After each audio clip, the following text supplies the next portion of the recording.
Zoe is embarrassed that she didn't get a wax and pedicure for her cervix examination. Her doctor, Harris, assures her that he has no interest in how her toes look. This makes her feel even worse until he's finished. He puts on a timer for 10 minutes during which she'll have to keep her legs up, and this is the first time a timer doesn't freak her out. He assures her that this process of insemination will go really well, as she and her unknown sperm donor will make beautiful babies together. He leaves her alone in the room and she elevates her legs even more, hoping that this would work. She has wanted a baby for so long. Initially, she didn't expect her circumstances to be this way, as having some support would have been nice. This makes her think of her friend Mona. As soon as she heard that Zoe wanted to have babies, she warned her that kids are awful, and they ruin your life. She should know because she has 4 kids running around her house. She also points out that it ruined her body, and instructs Zoe to wait for the right guy to have a baby with. But Zoe no longer wants to waste her time in search of a man. That meeting taught Zoe that she has to figure this out on her own. So, she examined every possibility and arrived at the most logical conclusion. She asked her friend Clive if he'd be her baby daddy. This caught him off guard, and he argued that he was in his sexual prime. This means that he wants to sleep with many more women before he impregnates one of them. She clarifies to him that he has to show his support as her friend. They don't have to get intimate, and he doesn't need to be involved at all. All he needs to do is donate his sperm to her, and this appeal makes him assume that she's feeling lonely. That meeting was a bust too, so Zoe took life by the horns and did what she had to do. Now she assures herself that she's going to be okay, because she has a plan. The timer dings, and she walks out of the clinic in a weird manner. Dr. Harris recommends a support group for single moms to her, and she feels excited for the next chapter of her life. As she steps out of the clinic, it's raining cats and dogs, but she still finds the weather beautiful. She steps out into the pouring rain while everyone else tries to find cover. She hails a cab and sits inside excitedly, only to notice that another man has sat down with her. They both claim that they hailed this cab, and Zoe resorts to the taxi driver who has no intention of getting in the middle of this. The man starts lecturing her on the fact that people who are from this city know that there's a code you follow when you catch taxis. Zoe doesn't want to ruin her mood, so she gets out. But he gets out at the same time too, which causes the driver to drive away and leave them out on the street. Zoe calls him stupid for letting this happen, and he explains that he felt bad about ruining her terrific mood. They both part ways out of exhaustion, but end up on the same train together. He checks in on her mood, but she doesn't want to talk to him. After a while, he questions her again about why she is in such a good mood. She doesn't give him any details, but reveals that good things have been happening to her lately. She's about to walk away from him when he advises her to pick up a penny from the street, as it's good luck. But she knows that superstition entails that the penny should have the heads up. This isn't the case, so she turns the penny lying on the ground so that someone else can have good luck. She walks away, and he picks it up. Zoe walks into a pet store called the Hudson Mutts, where her friend Daphne works with her boyfriend Clive. He updates Daphne about how Zoe just got inseminated with the donation of a redhead. Zoe shares her brief and uneventful experience with them, and Daphne makes a joke about how it's similar to sleeping with Clive. The next day, Zoe checks her stomach in the mirror, looking forward to growing a baby bump. She goes to the support group called Single Mothers and Proud, which is led by an eccentric woman named Carol. Some of the women in the group have adopted, and some of them have conceived with a donor, but the common factor among them all is that they wanted a child and they made it happen on their own. The focus is on Zoe since she's new here. She tells the group about how she recently got inseminated. She used to work a corporate job, but that wasn't the life she wanted to live. So she opened a pet store where Daphne and Clive work. Everything is fine on the work end, but she still hasn't found the one, which is why she went down this route of having a baby. She was supposed to be married with kids by now, but that did not work out. So this is her plan B. Carol assures her that this support group will be her partner throughout the journey. She appreciates that, but is a little weirded out by the fact that one of the moms gave birth to her kid Dakota in this very room. What's even more strange is that Dakota is 3 years old, but is still being breastfed by her mom during the meeting. When Mona hears about this, she doesn't understand why Zoe would go to a support group. She knows that Zoe is perceiving her to be unsupportive, but she wants to be honest about all the ramifications of childbirth on the mother's body. Zoe adds that she thinks she's not even pregnant yet. Her doctor told her that this takes a few tries as frozen sperm tends to get lazy. Mona has to stop by a store to buy some ugly muffins that she can pass off as her own for a PTA meeting at her kid's school. As they're picking out the ugliest muffins, Zoe finds the man from that day working at the cheese stall nearby. She points him to Mona, who comments that he's hot. Zoe picks up a basket of baked goods and snacks on them while checking the man out. A woman named Olivia approaches Zoe and asks if she needs help with anything. Zoe barely notices her and continues to enjoy her show, unaware that Olivia knows exactly what she's doing.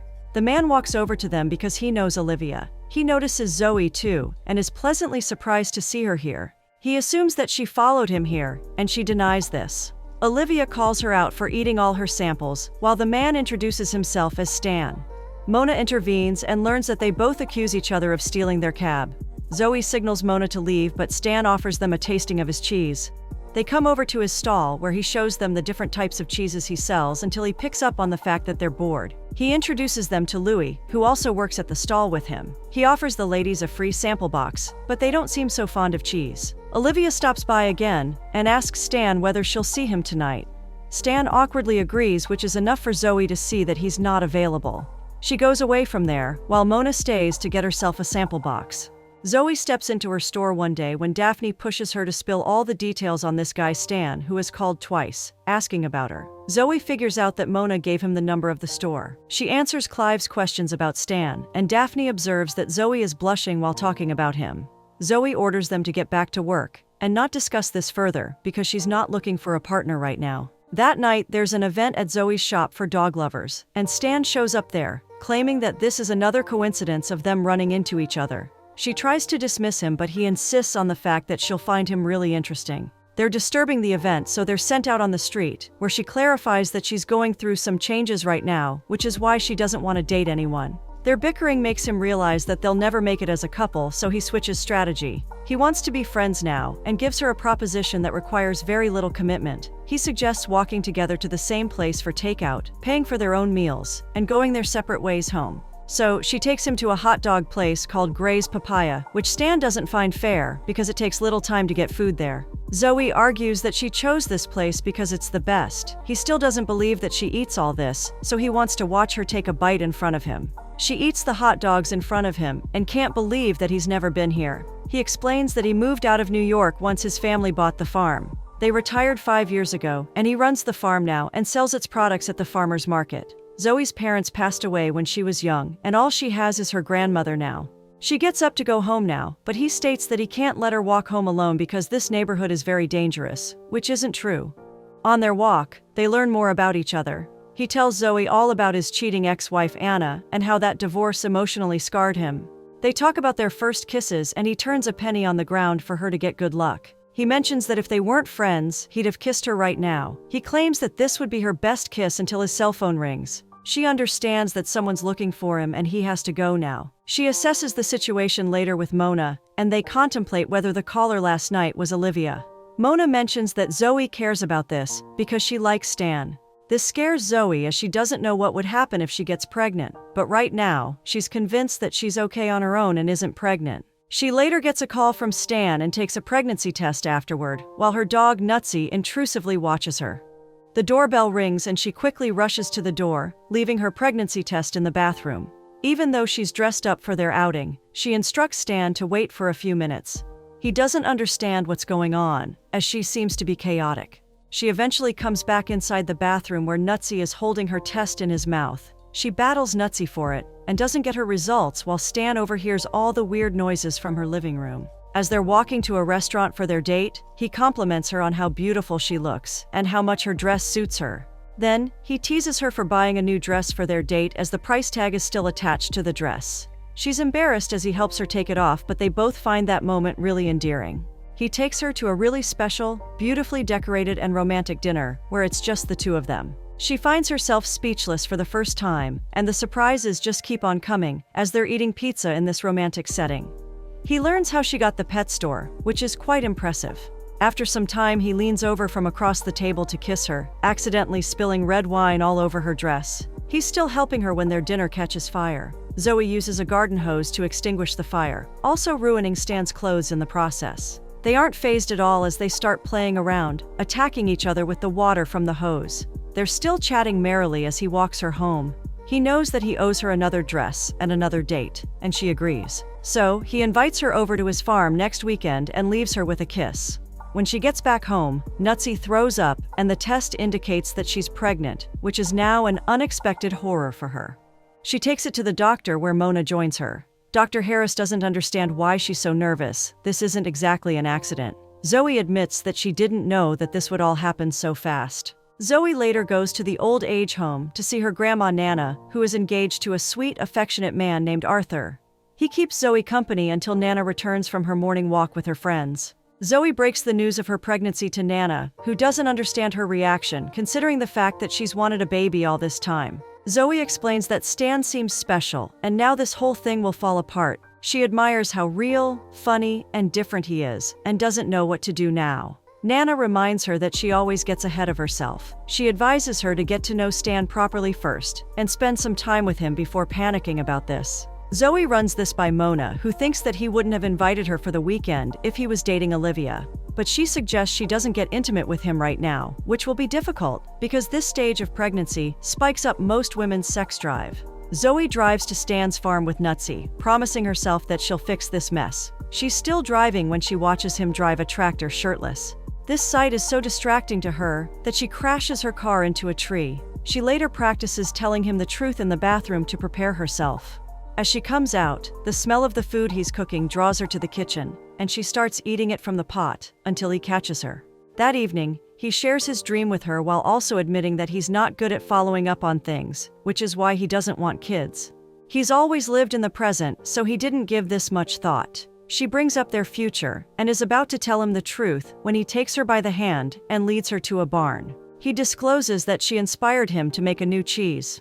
She tries to stop herself, but they end up getting frisky in the barn, which rocks both of their worlds. She really wants to tell him now, but starts throwing up, which makes her cry. Nevertheless, she informs him about her pregnancy, and he doesn't take it well. She spends the night lying awake in her bed with Nutsy, while Stan sleeps in the other room. He wakes up the next morning by the sound of her driving her damaged car away. He doesn't want her to leave, and responds to her question, clarifying that Olivia isn't his girlfriend. They dated briefly a few years ago, and she is his classmate. He's been embarrassed to share that he goes to night school, which is nothing in comparison to how accomplished she is. She still drives away because they both lied to each other and want different things in life. After coming to New York, she tries to find him at the farmer's market, but he's not there. He shows up at her doorstep later and they spend the night together. He later accompanies her to her doctor's appointment, which is an unnerving experience for him. The ultrasound reveals that she's pregnant with 2 babies. As soon as Stan sees some blood on the doctor's hands, he faints. Zoe understands if he wants to leave now, but he needs some time to process. He has just been on board with accepting 1 child, and now he has to deal with 2. This is all very overwhelming, especially since they started dating only recently. He goes for a walk in the park where there are children playing around. He gets more nervous when a random father suspects him to be a creep and commands him to leave if he doesn't have kids. Stan rants to him about the dilemma he is facing right now and sits down with him. The father gives his 2 cents on the matter, which is mostly about how awful fatherhood is.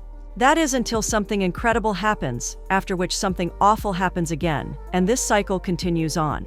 The interaction leaves Stan slightly disturbed and confused as he still tries to navigate his feelings about the whole issue. On the other hand, Zoe narrates all the incidents to her support group members, who deem her very lucky for getting pregnant on her first try with frozen sperm, let alone being pregnant with twins. Zoe is breathing in a brown bag, so another member starts to speak up. But then, Zoe talks over her and tells the other moms about Stan and how great he is. She admits that she really has fallen for him, and now she is afraid that he won't stay. Unfortunately, none of the ladies in her support group are able to help her in this regard, because they're all single moms. Most of them agree that she's in a very different place than them, so she should find a different group. After the meeting, Zoe hails a cab, and Stan joins her. Only this time, he's been looking for her and has her favorite hot dogs in his hand. They both can't promise each other anything, but still know that they like each other, which leads to their kiss in the taxi. With the passage of time, he helps her adjust to her new body, now that her baby bump is starting to show. He takes her to an event where all the seafood makes her want to throw up. To make matters worse, she splits her dress while bending down, and comes home feeling embarrassed with Stan.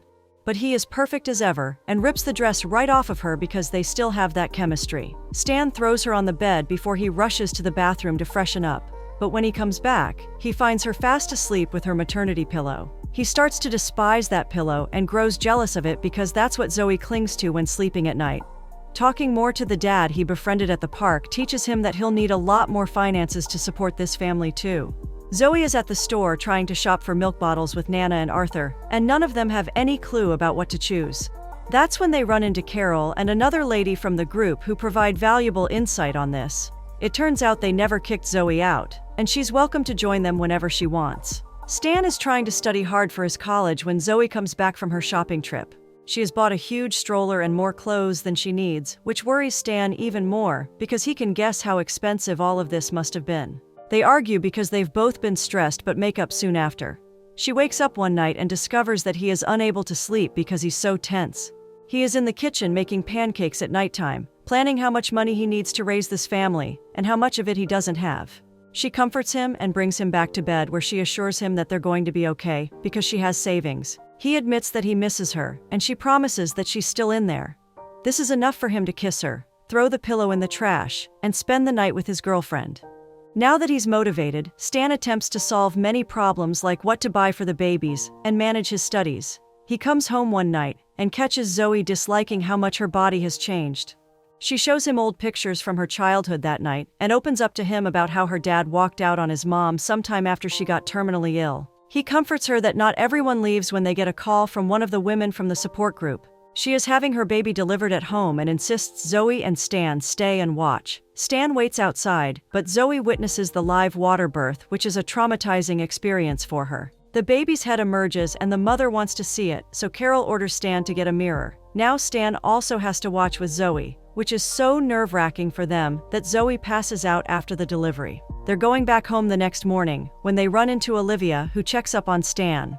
Zoe finds out that he walked out on his exam and is quitting school because he wants to work full-time to support this family. Olivia still can't register that they're having kids, so Stan clarifies that the babies aren't his. This upsets Zoe, who accuses him of not wanting kids. They get into a fight, and she pushes him away while he makes it clear that she's the only reason why he won't be with her at the time of delivery. She regrets that she met him and ruined her plan.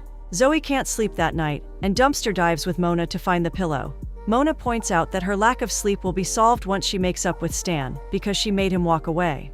Mona reminds Zoe of her trust issues, which are also seen in Nana, who has been engaged to Arthur for 22 years, but still hasn't married him. This reality check makes Zoe accept that she did this because she wanted a family. Since the pillow is too dirty now, Zoe cuddles Mona that night while trying to avoid that she's wrong here. Nana visits them the next day and reveals that she's getting married this weekend because Zoe and Stan inspired them to do so. When Nana hears of Zoe's breakup, she also agrees with Mona and confronts her granddaughter about it. Nana continues to reason with Zoe, even on her wedding day. That day, Zoe receives a delivery for a custom twin baby stroller Stan ordered for her. This is proof enough for Zoe that he wasn't leaving. She tries to call Stan at the wedding, but he doesn't pick up because he's working. Zoe ends up in a conga line at the wedding until her water breaks, after which she's taken to the hospital. But she makes a pit stop at the farmer's market where she makes up with Stan while still in labor. He shows her the penny he still has from the first day they met, and stays by her side throughout the delivery.